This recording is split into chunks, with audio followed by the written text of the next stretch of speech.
Jungkook একবার আর্মিদেরকে নিয়ে কিছু বলছিল। আমি জানি না তোমাদের মনে আছে কিনা।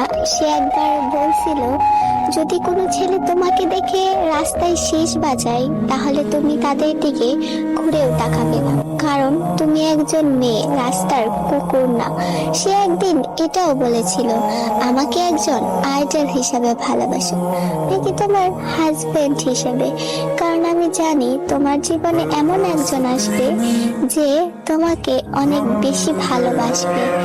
আর একদিন তার লাইভে একজন আর্মি জিজ্ঞাসা করছিল, জাংকুক পাপ্পা, আপনি কি কোনোদিন বিয়ে করবেন?